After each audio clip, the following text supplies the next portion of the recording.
할렐루야. 예, 수요 신앙강좌에 오신 분들 주님의 이름으로 환영합니다. 이 시간 찬양하시면서 더 하나님 앞에 가까이 나아가는 시간이 되었으면 좋겠습니다. 찬송가 455장 주님의 마음을 본받는 자 함께 찬양하시겠습니다.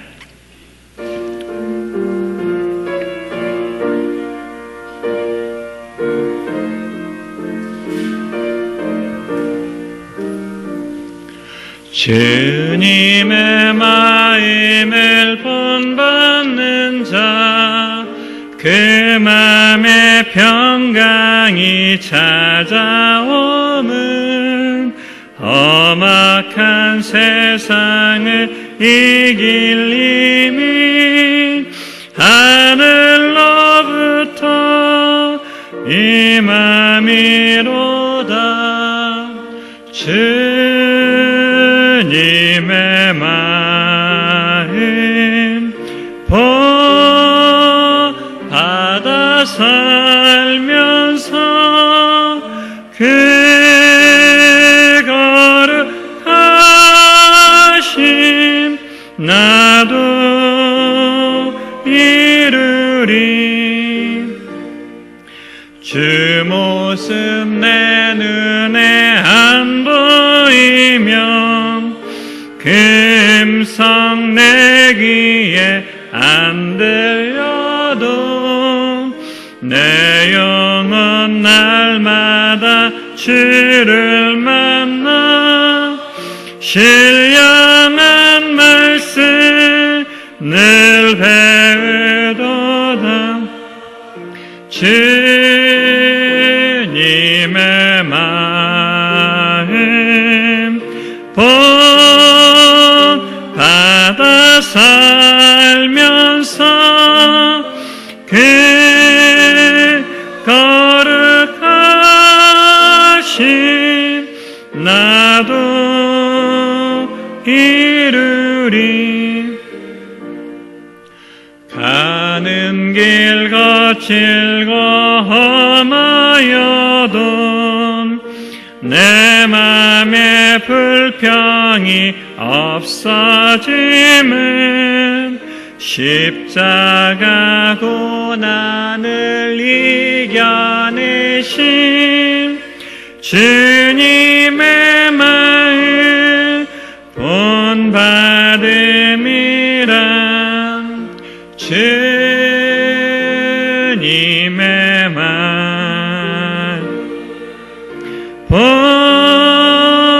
본받아 살면서 그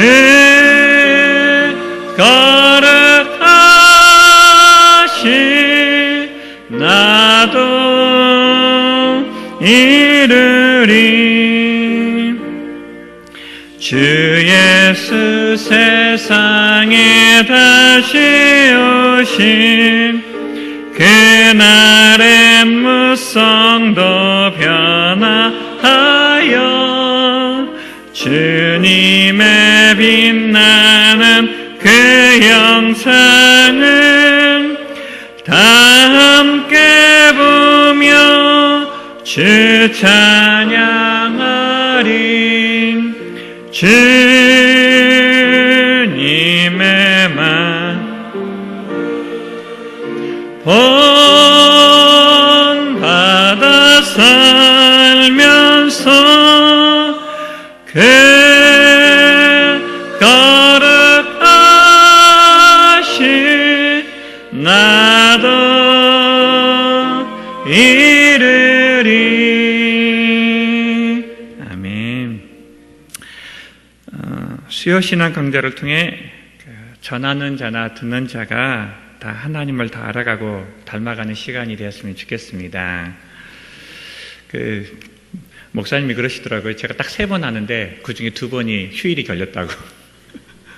근데 저는 개인적으로요, 휴일이 걸린 게 너무 감사했어요. 왜냐하면 제가 주중에는 계속 사무실에 나가서 일을 하기 때문에 말씀을 준비할 시간이 많지 않거든요. 근데 휴일에 걸리니까 그래도 좀 더 이렇게 말씀을 연구하고 준비할 수 있는 시간이 많아서 한편은 되게 감사했었습니다. 그래서 이렇게 휴일인데도 불구하고 투표하시고 교회에 나오신 분들 주님의 이름으로 환영하고요. 이 시간에 우리가 정말로 주님의 마음을 본받기 위해 나왔는데 이 시간이 주님의 말씀을 듣는 시간, 또 그 말씀으로 인해 우리의 삶이 변화되어지는 시간이 되어질 수 있도록 같이 기도하고 시작했으면 좋겠습니다. 기도하시겠습니다. 하나님 아버지 감사합니다. 주님께서 우리에게 귀한 말씀을 허락하여 주시고 또 들을 수 있는 자리로 우리를 인도하여 주신 것 감사합니다. 이 시간이 주님의 마음을 본받는 시간이 되어질 수 있도록 참석한 한 사람 한 사람을 주님 인도하여 주시고 은혜를 베풀어 주시옵소서. 하나님, 험악한 세상을 이길 힘이 하나님으로부터 임한 것을 믿습니다. 하나님 아버지, 십자가 고난을 이겨내신 그 주님의 마음을 본받게 하여 주시고 그 주님의 형상을 닮아가는 귀한 시간 되어질 수 있도록 주님이 축복하여 주옵소서. 인도하실 주님을 찬송합니다. 인도하여 주옵소서.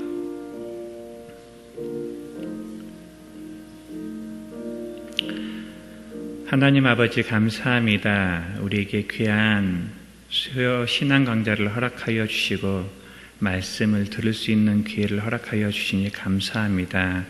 하나님, 이 시간이 복된 시간이 되게 하여 주시고 전하는 자나 듣는 자가 다 주님의 마음을 더 닮아가는 귀한 시간 되게 해 주옵소서.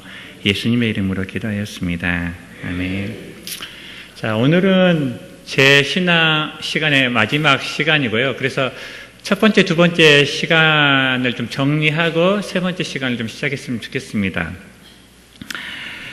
균형 잡힌 그리스도인의 삶을 가장 잘 나타내는 그림이 수레바퀴라고 했어요. 그래서 그리스도인의 삶에서 삶을 한마디로 얘기하면 관계라고 얘기인데 수직적인 관계로서 하나님과 우리와의 관계, 그리고 수평적인 관계, 다른 사람과의 관계를 얘기했었습니다. 그래서 하나님과의 관계를 통해서 하나님이 주시는 축복과 은혜를 경험하고 또 사랑과의 관계를 통해서 그 사랑을 흘려보내는 것이 신앙생활이라고 정리를 했습니다. 그래서 수직적인 관계는 하나님과의 사랑, 그리고 하나님과 관계를 의미한다면 수평적인 관계는 사랑과의 관계를 얘기할 수 있습니다. 그런데 우리가 이것을 기억할 때 우리가 지금 무엇을 하고 있느냐도 되게 중요하지만 그것보다 더 중요한 것이 무엇이냐? 우리가 어떤 방향으로 성장하고 있느냐. 그리고 그 성장을 위해서는 의도적인 노력이 필요하다는 이야기를 하였습니다. 어떤 사람들은 말씀과 기도는 잘 되는데 전도나 또는 사람들과의 관계가 약할 수도 있습니다. 또 어떤 사람들은 사람들과의 관계는 정말로 잘 맺는데 하나님의 말씀을 읽거나 또는 그것을 묵상하는 것을 힘들어하는 경우도 있습니다. 그럴 때 못한다고 포기하는 것이 아니라 시작하신 분이 하나님이시기 때문에 이루실 것들을 신뢰하고 믿음으로 나아가기를 성경은 우리에게 요구하고 있습니다. 그런데 이것들을 할 때요, 하나님이 하시는 영역과 사람이 해야 되는 영역이 있는데요, 만약에 이 경계선을 잘못 잡으면 어떤 일들이 나냐면 해야 될 일을 하지 않으므로 무책임하거나 또는 게으른 사람이 될 수 있고, 하나님이 해야 될 영역인데 우리가 그 영역까지 하려고 하면서 지나친 책임감이나 때로는 죄책감으로 괴로운 신앙생활을 하게 됩니다. 첫 번째 시간에 성공적인 전도에서는 우리의 역할이 뭐냐? 믿지 않는 사람들을 위해서 기도하고 또 하나님의 말씀에 순종함으로 복음을 전하는 것이 우리가 해야 될 일이라고 나눴습니다. 반면에 하나님이 하시는 역할은 그 영혼을 평화시키는 것이고 그리고 결과를 책임지는 것이었습니다. 자, 지난 시간에 했던 성공적인 양육입니다. 우리가 해야 될 역할은 뭐냐 했더니 영적인 부모가 되는 것이죠. 그래서 부모가 하는 역할이 뭐냐? 가르치고 돌보는 것이라고 정리할 수 있습니다. 그러면 하나님이 하시는 것은 뭐냐? 주님께서 각 사람 마음속에서 역사하시고 그를 자라나게 하시는 것이죠. 이런 것을 잘 보여주는 말씀 중에 하나가 골로새서 1장 28, 29절 말씀인데요. 같이 한번 읽도록 하겠습니다. 읽겠습니다. 시작.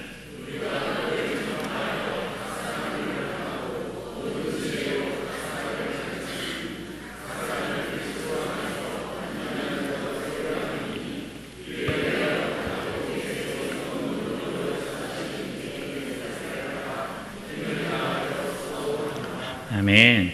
이 말씀에서도 동일하게 하나님이 하시는 일이 있고 사람이 해야 될 일이 있음을 보여줍니다.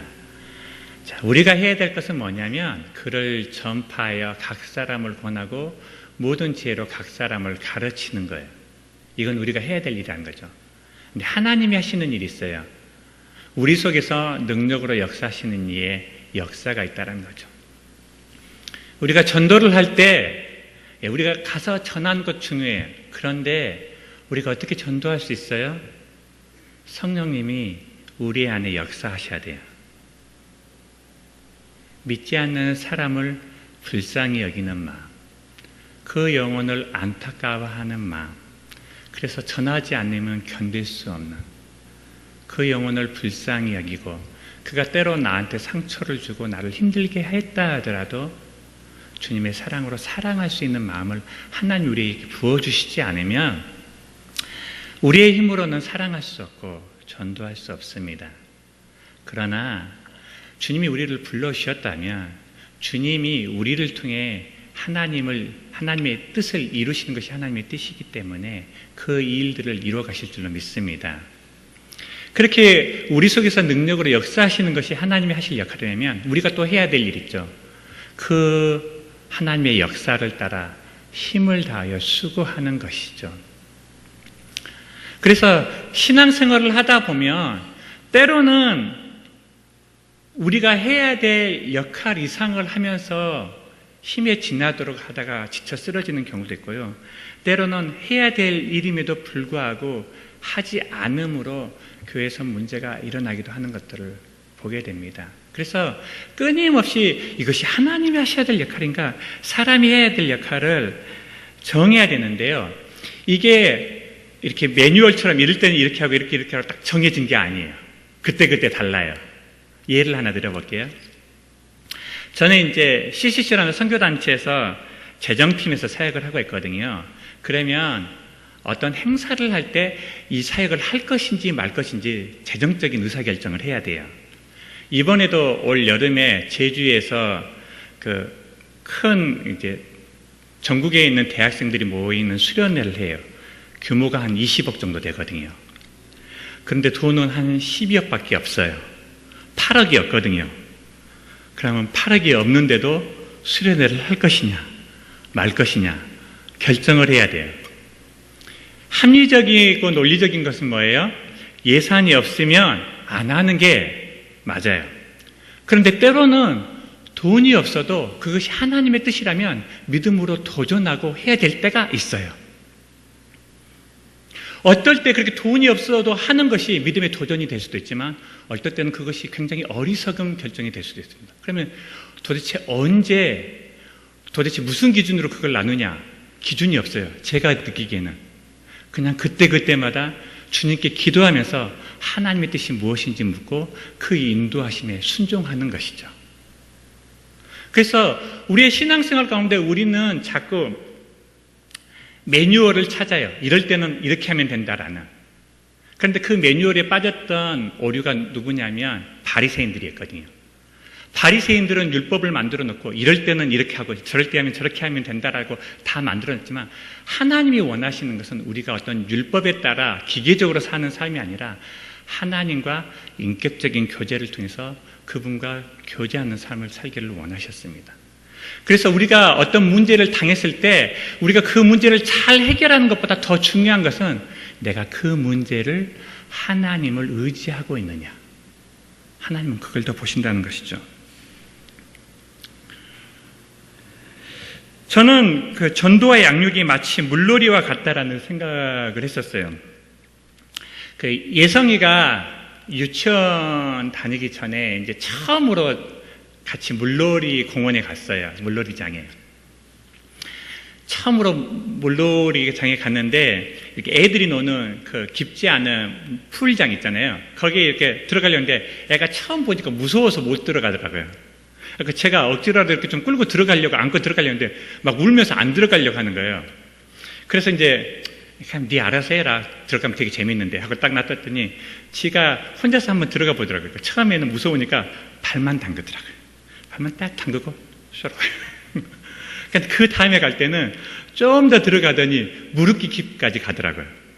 근데 좀 더 신앙하니까 허리까지 가고, 그 다음에 자기 가슴 높이까지 있는 깊이까지 이렇게 들어가서 나중에는 물속에서 신나게 노는 것들을 보게 됐어요. 그런데 신앙생활에도 이와 비슷한 면이 우리에게 있는 것 같아요. 우리가 한 번도 해보지 않은 일을 하려고 할 때는 두려움이 있습니다. 잘못되면 어떨까? 관계가 깨어지면 어떨까?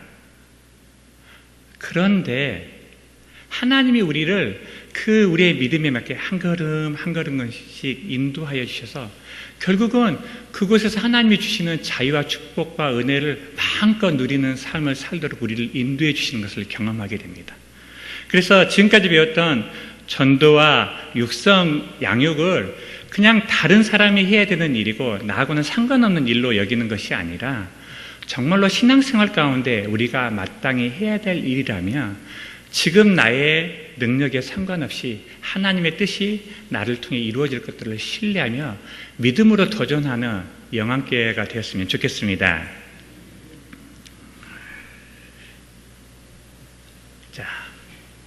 자, 그러면 오늘 주제인데요. 큐티가 무엇인지 좀 같이 살펴보도록 하겠습니다. 자, 같이 한번 읽어볼까요? 큐티란? 큐티는 그러면 뭐냐 했을 때 하나님과 교제하는 거예요. 두 번째, 큐티는 말씀을 묵상하는 것입니다. 하나님과 교제한다라는 것은 우리가 하나님의 자녀가 되었지만 하나님의 자녀가 되었다고 해서 하나님과 친한 것은 아니거든요. 하나님과 친해지기 위해서는 하나님과 교제하는 시간을 따로 가져야 됩니다. 이처럼 하나님을 더 알아가고 하나님과 개인적으로 시간을 보내는 것을 우리는 큐티라고 해요. 그래서 이 큐티 때 무엇을 하냐? 말씀을 묵상하죠. 그럼 도대체 말씀을 묵상한다는 게 뭔지 좀 살펴보겠는데요. 말씀을 섭취하는 5가지 방법이 있어요. 이 손그림으로 표현을 하는데요. 우리가 말씀을 들을 수 있고, 말씀을 읽을 수 있고, 말씀을 공부할 수 있고, 말씀을 암송할 수 있고, 말씀을 묵상할 수 있습니다. 자, 그러면 말씀을 읽는다는 것은, 말씀을 듣는다는 것은 뭐냐 했을 때, 우리가 처음 예수님을 믿을 때 제일 먼저 말씀을 접하는 게 말씀을 듣는 거죠. 예배 시간이나 설교를 통해서 하나님의 말씀을 듣는 거예요. 그런데 처음 예수님을 믿는 사람에게 하나님의 말씀을 듣는 것은 그리 쉽지 않아요. 저도 대학교 1학년 때 처음 예수님을 믿었을 때 예배 시간에 참석해서 처음에 시작할 때 찬양 시간까지는 눈을 말똥말똥 뜨고 있는데요. 말씀이 딱 시작되면 저도 모르게 잠이 들어요. 그리고 신기하게 설교가 딱 끝나면 잠이 깨요. 그 생활을 한 1년 정도 했던 것 같아요. 그래서 왜 도대체 나는 의도하지 않거든요. 그렇게 생각하지도 않는데 이상하게 설교 시간만 되면 이렇게 졸리는 걸까? 자는 걸까? 한 2가지 정도 이유를 깨달았어요. 첫 번째는요, 낯설어요. 하나님의 말씀이. 주로 설교 시간에는 하나님이 어떤 분이신지, 또 우리가 어떤 존재인지 그런 것들을 얘기하는데 그건 평소에 제가 관심 있던 분야가 아니었거든요. 관심이 없는 거예요. 그 말씀에 대해서. 그리고 두 번째는 저의 라이프 스타일하고 관련이 있었어요. 저는 예수님 믿기 전에는 월요일부터 금요일까지는 열심히 공부하고 토요일 날은 신나게 놀거든요. 언제까지? 밤늦게까지. 또 그때는 토요일 날 밤에 재밌는 영화를 항상 해줬어요. 토요 영화 토요 명작극장 그런 거 있잖아요. 그래서 밤늦게까지 TV를 보거나 게임을 하거나 놀다가 잠이 들면 언제 일어나요? 아침 한 11시쯤에 일어나요, 주일날. 그러니까 주일날 아침에 눈을 뜨면 가기 싫어서 못 가는 게 아니라 그 시간에 일어나지 못해서 교회를 못 가는 경우가 너무 많았어요. 그러니까 눈은 깨어 있지만 그 시간이 평소에 자던 시간이기 때문에 예비 시간에 졸리는 거예요. 그래서 듣고 싶어도 잘 듣지 못했어요. 그런데 한 1년 정도 신앙생활을 하고 말씀을 꾸준히 들으니까 1년 후부터는 목사님 말씀이 귀에 들어오기 시작하더라고요. 익숙해지고 이해가 되기 시작하는 것을 보게 됐어요. 우리는 신앙생활하면서 하나님의 말씀을 들어야 되는데 이 듣는 것도 훈련이 필요하다는 거예요. 듣기 다음에 과정이 읽기예요. 우리도 지금 주보에서 계속 성경 일독하기 위해서 매주마다 읽어야 될 말씀을 나누고 있는데 말씀을 매일매일 읽는 것이 쉽지 않습니다. 왜 듣기보다 읽기가 더 어렵냐면 듣는다는 것은 다른 사람이 하나님의 말씀을 듣고 저한테 얘기해 주는 거예요. 그러나 읽는 것은 내가 내 힘으로 하나님의 말씀을 읽는 거기 때문에 나의 의지가 필요합니다. 그래서 예배 시간에 참석하는 것도 쉽지 않지만 신앙이 어린 사람이 하나님 말씀을 혼자서 읽는다는 것 자체도 그렇게 쉬운 일은 아니에요.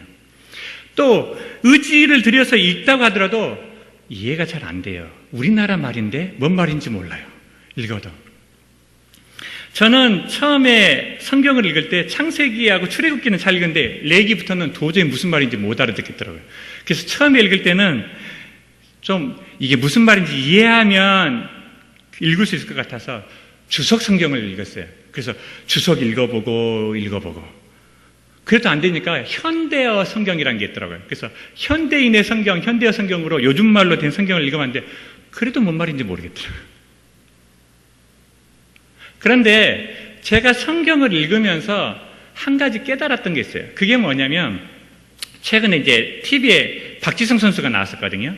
축구 선수. 근데 그 선수가 그 육아의 어려움을 얘기하면서 하루에 축구 경기 2경기 하는 것보다 애하고 하루 놀아주는 게 훨씬 더 힘들다고 고백을 하는 걸 보게 됐어요. 왜 그렇게 힘들어? 그랬더니 그러더라고요. 애는 무한반복이래요. 지가 좋아하는 거 계속 해달라고 하니까 너무 힘들다고 하는 거예요. 그런데 어린아이들을 보면 어떤 만화 영화를 하나 틀어주면 본 거 또 보고 또 보고 또 봐요. 지루해하지 않고 무한반복을 할 수 있어요. 저는 처음에 그 이유를 몰랐는데 나중에 제가 외국어를 공부하다 보니까 알게 됐어요. 외국어를 공부할 때는요, 그 사람이 이해할 수 있는 수준밖에 안 들린답니다. 그래서 처음 들을 때는 기껏해야 들리는 게 10%나 15%밖에 안 들리는 거예요. 말을 해도, 영화를 보더라도. 근데 아이의 수준이 그렇다는 거예요. 그런데 재밌는 것은 반복할 때마다 이해하는 게 늘어난다는 거예요.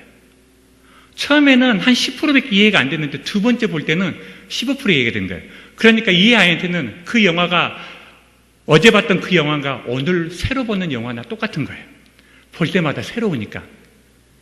그런데 여러분, 이 은혜가 우리가 성경을